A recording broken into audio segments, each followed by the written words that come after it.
지난 밤에도 평안한 쉼으로 우리와 함께 하신 하나님, 주님의 사랑을 의지하여 우리 모두 이 시간 주 앞에 기도로 나아갑니다. 선하신 주님께서 오늘 하루도 우리와 동행하여 주시고 우리의 걸음을 인도하여 주옵소서. 우리 주 예수 그리스도의 이름으로 기도드립니다. 아멘. 찬송가 280장 찬양하겠습니다.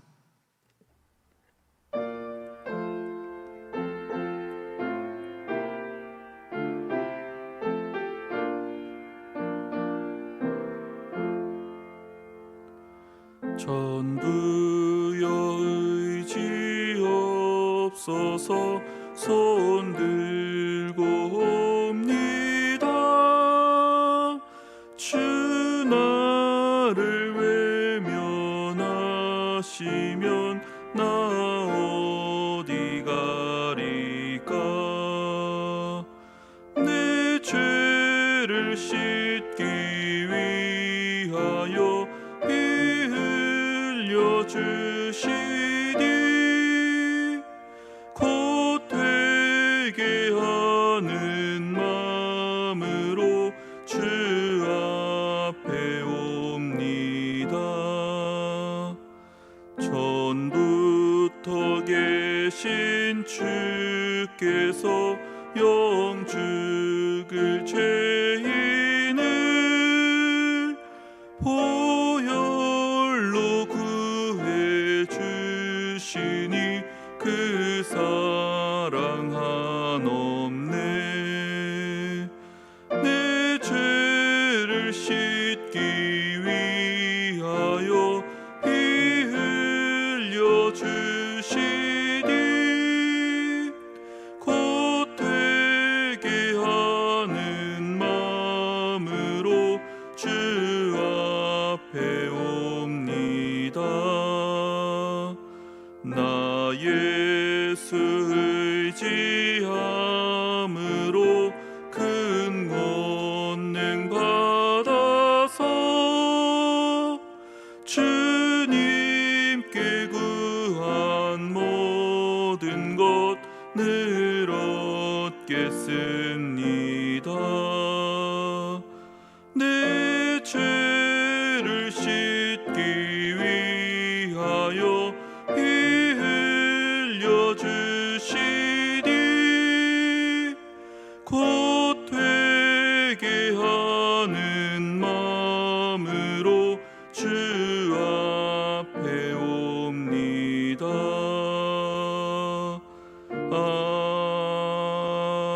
아멘. 오늘 우리에게 주시는 하나님의 말씀은 에스겔 21장 1절에서 17절 말씀입니다. 생명의 삶은 130페이지입니다. 오늘 말씀을 제가 봉독하도록 하겠습니다. 또 여호와의 말씀이 내게 임하여 이르시되, 인자야, 너는 얼굴을 예루살렘으로 향하며 성소를 향하여 소리내어 이스라엘 땅에게 예언하라. 이스라엘 땅에게 이르기를, 여호와의 말씀에 내가 너를 대적하여 내 칼을 칼집에서 빼어 의인과 악인을 내게서 끊을지라. 내가 의인과 악인을 내게서 끊을 터이므로 내 칼을 칼집에서 빼어 모든 육체를 남에서 북까지 치리니 모든 육체는 나 여호와가 내 칼을 칼집에서 빼낸 줄을 알지라. 칼이 다시 꽂히지 아니하리라 하셨다 하라. 인자야, 탄식하되 너는 허리가 끊어지듯 탄식하라. 그들의 목전에서 슬피 탄식하라. 그들이 내게 묻기를 내가 어찌하여 탄식하느냐 하거든 대답하기를, 재앙이 다가온다는 소문 때문이니 각 마음이 녹으며 모든 손이 약하여지며 각 영이 쇠하며 모든 무릎이 물과 같이 약해지리라. 보라, 재앙이 오나니 반드시 이루어지리라. 주 여호와의 말씀이니라 하라. 여호와의 말씀이 또 내게 임하여 이르시되, 인자야, 너는 예언하여 여호와의 말씀을 이같이 말하라. 칼이여, 칼이여, 날카롭고도 빛나도다. 그 칼이 날카로움은 죽임을 위함이요 빛남은 번개같이 되기 위함이니 우리가 즐거워하겠느냐. 내 아들의 규가 모든 나무를 업신여기는도다. 그 칼을 손에 잡아 쓸만하도록 빛나게 하되 죽이는 자의 손에 넘기기 위하여 날카롭고 빛나게 하였도다 하셨다 하라. 인자야, 너는 부르짖어 슬피 울지어다. 이것이 내 백성에게 임하며 이스라엘 모든 고관에게 임함이로다. 그들과 내 백성이 함께 칼에 넘긴 바 되었으니 너는 내 널쩍다리를 칠지어다. 이것이 시험이라. 만일 업신여기는 규가 없어지면 어찌할까? 주 여호와의 말씀이니라. 그러므로 인자야, 너는 예언하며 손뼉을 쳐서 칼로 두세 번 거듭하여 쓰이게 하라. 이 칼은 죽이는 칼이라. 사람들을 둘러싸고 죽이는 큰 칼이로다. 내가 그들이 낙담하여 많이 엎드러지게 하려고 그 모든 성문을 향하여 번쩍번쩍하는 칼을 세워 놓았도다. 오호라, 그 칼이 번개 같고 죽이기 위하여 날카로웠도다. 칼아 모이라, 오른쪽을 치라. 대열을 맞추라, 왼쪽을 치라. 향한 대로 가라. 나도 내 손뼉을 치며 내 분노를 다 풀리로다. 나 여호와가 말하였노라. 이 말씀은 살아계신 하나님의 말씀입니다. 아멘. 오늘 본문의 내용은 어제 본문과 연결되어서 나타나고 있습니다. 어제 살펴본 본문에서는 심판과 회복의 메시지가 나왔는데요. 그리고 이어서 20장 45절부터 49절까지는 다시금 심판을 상징하는 불의 비유가 나타나고 있습니다. 이어지는 오늘 본문에서는 칼의 비유와 칼의 노래가 등장하는데 이 또한 심판을 상징하는 이야기입니다. 이제 이 심판의 이야기들을 조금 더 구체적으로 살펴보겠습니다. 먼저 20장 45절부터 보면 하나님은 에스겔에게 얼굴을 남으로 향할 것, 남쪽으로 소리를 낼 것, 남쪽의 숲을 향해 예언을 할 것을 각각 명령하십니다. 이때 세 번의 남은 각각 예루살렘, 성소, 그리고 이스라엘 땅을 의미합니다. 즉 20장 후반부에 나오는 불의 비유는 유다 왕국에 임할 심판을 상징하고 있습니다. 특별히 이 불은 모든 나무들을 다 태워버릴 때까지 꺼지지 않을 것입니다. 이러한 불의 특성은 오늘 본문인 21장에서의 칼의 특성과도 일치하고 있습니다. 21장 1절에서 7절에는 칼의 비유가 나타납니다. 2절을 보면 하나님은 에스겔에게 얼굴을 예루살렘으로 향하고 성소를 향하여 소리내고 이스라엘 땅을 향해 예언하라고 말씀합니다. 바로 앞 내용인 불의 비유와 마찬가지로 이것은 심판의 대상이 예루살렘, 성소, 그리고 이스라엘 온 땅임을 알려주고 있습니다. 즉 하나님의 거룩한 도성과 또 성소조차 심판을 피할 수 없다라는 것은 이스라엘 온 땅에서 심판을 피할 곳은 그 어디에도 없을 것이라는 의미입니다. 이어지는 말씀에서 하나님은 이스라엘을 적으로 삼으십니다. 그래서 적을 향해 칼을 칼집에서 빼어 의인과 악인을 끊어내 버리십니다. 이 칼은 매우 강력한 심판의 파괴력을 나타냅니다.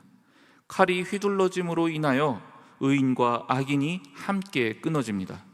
또한 그 칼은 남에서부터 북에 이르기까지 모든 육체에게 임하게 됩니다. 이스라엘 땅 전역에서 참혹한 사륙이 이루어질 것을 의미하는 것이죠. 이러한 칼의 심판은 결코 멈추지 않고 계속될 것입니다. 이제 하나님은 에스겔을 향해 또 다른 명령을 내립니다. 백성들 앞에서 허리가 끊어지도록 탄식하라고 말씀하십니다.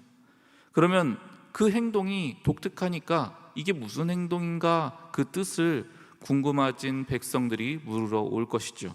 이때 에스겔은 참혹한 심판의 소문 때문이라고 대답을 하게 됩니다. 이것은 이 심판이 어찌나 두려운지 심판이 곧 시작되리라는 그 소문만으로도 사람들이 모두 극심한 공포에 사로잡히고 육체와 정신이 모두 무너져 내릴 것을 의미합니다. 그리고 이어서 본문의 두 번째 내용인 칼의 노래가 시작됩니다. 그 시작인 9절은 사륙의 심판의 도구인 칼은 날카롭고도 빛난다라고 언급합니다. 칼의 날카로움은 살육을 위해서 잘 준비되어졌음을, 번쩍거리며 빛나는 것은 이 사륙이 신속하게 이루어질 것임을 의미합니다. 그리고 특이한 구절이 그 가운데 하나 있습니다. 10절 말씀을 보면 내 아들의 홀이라는 말이 나옵니다. 이것은 아마도 다윗 왕조를 지칭하는 것으로 보여집니다. 하나님의 선택을 받아 구별된 다윗 왕조가 모든 나무로 언급되고 있는 다른 왕조 혹은 일반 백성들처럼 취급되어지는 그런 상황이 펼쳐질 것이라는 의미입니다. 이어서 하나님은 또다시 에스겔에게 행위적 예언을 명령하십니다. 에스겔에게 자기 허벅지를 치고 소리 지르며 울부짖으라고 말씀하십니다. 그것은 유다 백성과 모든 고관들이 칼에 넘겨질 것이기 때문입니다. 또한 하나님은 에스겔에게 손뼉을 쳐서 칼로 두세 번 거듭 쓰이게 할 것을 명령하십니다. 이는 심판이 강력하게 진행될 것을 의미합니다. 이 본문을 통하여 우리는 이 시간 두 가지 정도를 함께 생각해 보고자 합니다. 먼저는 왜 이토록 다양한 비유와 상징이 쓰이고 있을까라는 점입니다. 어제 본문에서도 하나님은 불의 비유를 통해 말씀하셨습니다. 그리고 이어지는 오늘 본문에서도 칼의 비유, 그리고 칼의 노래와 같은 표현들이 계속 등장합니다. 그런데 가만히 생각해 보면 이러한 비유와 상징의 이야기들은 단순히 오늘 본문에서만 나타난 게 아니죠. 에스겔서 곳곳을 보면 이러한 내용들로 온통 가득 차 있습니다. 분명 심판이 임할 것입니다. 그리고 그에 따라서 이런 비극적인 일들도 일어나게 될 겁니다. 그렇다면, 그렇게 심판이 진행된다면 비극적이겠죠. 그런데 그것으로 결국 끝나는 것 아니겠습니까? 그런데 왜 이처럼 이 이야기에 대한 걸 다양한 방식으로 반복적으로 사전에 경고하고 있는 걸까요? 그것은 이 에스겔서에서의 가장 중요한 주제인 야다 때문입니다. 야다라는 말은 알다, 인지하다라는 뜻의 히브리어입니다. 이것은 여기에서는 하나님을 아는 능력이라고 말할 수 있습니다. 이사야 1장 3절 말씀을 제가 읽어드리겠습니다.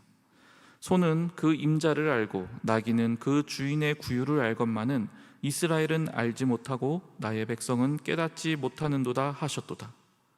이스라엘은 하나님의 백성임에도 불구하고 정작 하나님이 이 모든 일을 주관하심을 전혀 알지도 못했고 깨닫지도 못했습니다. 이 모든 일의 배후에는 역사를 주관하시는 하나님의 개입이 있었습니다. 그러나 이 심판의 당사자들은 정작 그 사실을 전혀 알지 못했지요. 때문에 하나님은 여러 예언자들을 통하여 그들에게 닥칠 이러한 일들을 다양한 방법으로 미리 예언하게 하신 겁니다. 이러한 다양한 비유와 상징 행위들을 바라본 이 백성들은 막상 그 일이 현실로 다가오게 되면 어느 순간 깨닫게 될 것입니다. 이 모든 일들이 그저 세계 정서의 흐름상 또는 어떤 우연에 의해서 이루어진 일이 아니라 하나님의 의지가 담긴 심판이라는 것을 그들이 알게 될 것입니다.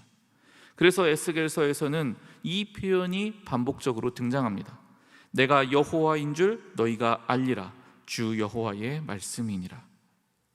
이 모든 일을 행하는 주체가 하나님이 되심을, 하나님이 이스라엘의 역사를 주관하시는 분이심을 그들에게 명확히 인지시키고자 하신 것입니다.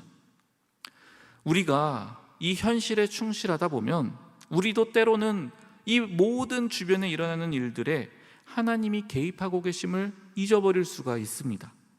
우리가 하루 세 끼 음식을 먹지요. 그런데 어느 순간 그게 너무 반복되다 보니 그것이 그냥 단순하게, 당연하게 여겨질 수 있습니다. 심지어 식사 때마다 감사 기도를 입으로는 하지만 진정한 의미에서 오늘 나에게 일용할 양식을 허락하신 그 하나님의 은혜에 대해 형식적인 감사를 드릴 수도 있게 된다는 겁니다. 우리는 큰 사고 혹은 중병에 걸렸을 때에는 간절하게 기도합니다. 하지만 감기라든지 또는 작은 통증이 있을 때에는 기도할 생각조차 까먹을 때가 너무나 많습니다. 우리의 크고 작은 모든 일상이 실은 다 하나님의 손 안에 있는데 우리는 그 사실을 너무 쉽게 망각해버리곤 합니다. 하나님의 백성이 하나님을 잊은 채 살아간다는 것은 얼마나 비극적인 일입니까? 우리가 잘 아는 대로 이 세상의 모든 일들은 다 하나님의 손 안에 있습니다. 마태복음 10장 29절 말씀입니다. 참새 2마리가 한 아사리온에 팔리지 않느냐? 그러나 너희 아버지께서 허락하지 아니하시면 그 하나도 땅에 떨어지지 아니하리라. 시장에서 가난한 사람들이 사고 파는 그 참새 2마리라는 작은 것들조차 하나님의 허락이 아니고서는 결코 땅에 떨어지지 않는다는 것입니다. 이처럼 내 삶에 이루어지는 모든 것들의 주관자가 하나님이 되심을 인정하는 그러한 삶의 태도야말로 하나님의 백성의 가장 기본적인 삶의 태도입니다. 그 태도를 잃어버리게 되면 우리는 하나님을 점차 일상에서 의식하지 않으며 살아가게 됩니다. 그렇게 하나님을 의식하지 않는 삶이 반복되면 우리는 보다 쉽게 죄악에 물들게 됩니다. 하나님의 주권을 인정하며 사는 것, 하나님의 통치를 의식하며 사는 것이야말로 우리 자신을 지키는 길입니다. 청년 요셉이 보디발의 아내의 유혹을 뿌리칠 수 있었던 힘도 바로 여기에 있었습니다. 창세기 39장 9절 말씀입니다. 이 집에는 나보다 큰 이가 없으며 주인이 아무것도 내게 금하지 아니하였어도 금한 것은 당신뿐이니 당신은 그의 아내임이라. 그런즉 내가 어찌 이 큰 악을 행하여 하나님께 죄를 지으리까? 단 둘 외에는 아무도 없던 그곳에서도 요셉은 하나님을 의식하는 사람이었습니다. 하나님의 주권을 인정하는 삶, 하나님을 의식하는 삶이야말로 하나님께서 오늘 우리에게 원하시는 삶의 모습입니다. 오늘 본문에서 우리가 두 번째로 생각해 볼 부분이 있습니다. 그것은 심판은 반드시 시행된다는 사실입니다. 우리는 흔히 하나님은 은혜롭고 자비로운 분이라고 알고 있습니다. 그러다 보니 많은 이들은 하나님을 그저 끝없이 용서만 하는 분이라고 착각합니다. 심지어 세상 사람들은 성경에 간혹 등장하시는 이 하나님의 심판의 모습에 대하여 당황해합니다. 사랑의 하나님이 어떻게 이러실 수 있느냐라고까지 말합니다. 그렇다면 하나님은 은혜와 자비의 하나님이 아니실까요? 결코 그렇지 않습니다. 애초에 본문 속 이스라엘은 처음부터 언약을 깨트린 자들이었습니다. 심지어 맨 처음 시내산 계약을 맺고 모세가 십계명 돌판을 가지러 올라갔을 때 이미 그들은 금송아지를 만들어 우상 숭배를 시작했던 그런 사람들입니다. 언약의 파괴에 대한 심판을 만약 하나님이 하셨다면 바로 진작부터 하셨어야 할 일이라는 겁니다.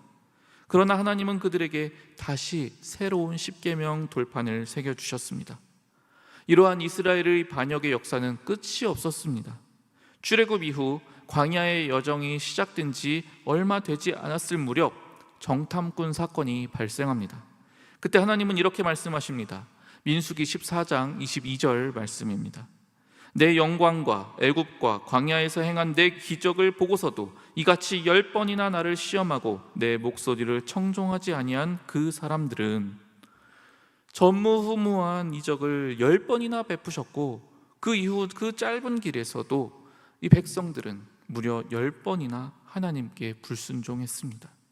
그럼에도 하나님은 이들을 완전히 진멸하지 않으십니다. 출애굽 이후 가나안 땅에서의 삶에서도 마찬가지였습니다. 수없이 많은 우상 숭배와 죄가 온 땅에 가득했습니다. 그래도 하나님은 끝까지 참으셨습니다. 끝까지 기다리셨습니다. 수많은 예언자들을 통해 경고하고 또 경고하셨습니다. 그러나 결국 그들은 끝내 돌이키지 않았고 계속 지연되었던 심판은 결국 실행되고야 맙니다. 사랑하는 성도 여러분, 하나님은 그 누구보다 우리를 사랑하십니다. 그래서 우리의 죄악을 오래 참으시고 기다려주고 계십니다. 우리가 되돌아오기만을 간절히 기다리십니다. 그러나 그렇다고 해서 심판이 면제되는 것은 아닙니다. 우리에게도 마찬가지입니다. 우리의 용서가 있습니까? 그것은 실은 심판의 결과입니다. 우리가 용서받기 위해 우리 주 예수께서 우리를 대신하여 심판을 받으셨습니다. 그렇기에 우리는 담대히 하나님께 나아갈 수 있게 된 것이지요. 이 놀라운 사랑을 먼저 우리에게 부어주신 그 하나님 앞에 우리의 죄악을 고백하며 나아갈 수 있기를 바랍니다. 이미 엄청난 사죄를 약속하신 우리의 아버지께 우리의 부끄러운 모습을 먼저 들고 나아갈 수 있기를 바랍니다. 끝없는 사랑으로 우리를 기다려 오신 그분을 이제는 더 이상 기다리지 않게 할 수 있기를 원합니다. 함께 기도하겠습니다. 우리의 삶의 주관자 되시는 하나님, 하나님의 통치와 주권을 기억하며 살아가는 오늘 하루가 되게 하여 주옵소서. 하나님이 하나님 되심을 인정하며 살아가게 인도하여 주옵소서. 또한 우리를 향한 크고 깊은 사랑으로 오래 참으심을 기억하며 더 이상 기다리게 해드리지 않도록 주님 앞에 자발적으로 먼저 나아가는 우리가 되게 하여 주옵소서. 허요한 담임 목사님을 늘 성령으로 충만하게 하시사 주님의 마음을 가지고 주님의 뜻대로 이 교회를 이끌어가는 귀한 목자로 인도하여 주옵소서. 하나님께서 허락하신 모든 것들에 감사하며 주님께 예물을 올려드리는 손길들에 복 내려 주시고 더욱 풍성한 은혜로 충만히 채워 주시옵소서. 오늘도 그 택하신 백성을 능력의 손으로 지키시며 인도하시는 우리 주 예수 그리스도의 이름으로 기도드립니다. 아멘. 하늘에 계신 우리 아버지, 아버지의 이름을 거룩하게 하시며 아버지의 나라가 오게 하시며 아버지의 뜻이 하늘에서와 같이 땅에서도 이루어지게 하소서. 오늘 우리에게 일용할 양식을 주시고 우리가 우리에게 잘못한 사람을 용서하여 준 것 같이 우리 죄를 용서하여 주시고 우리를 시험에 빠지지 않게 하시고 악에서 구하소서. 나라와 권능과 영광이 영원히 아버지의 것입니다. 아멘. 이 시간 기도하실 때 나라와 민족, 교회를 위해 그리고 오늘 말씀을 놓고 계속해서 기도의 자리로 나아가겠습니다.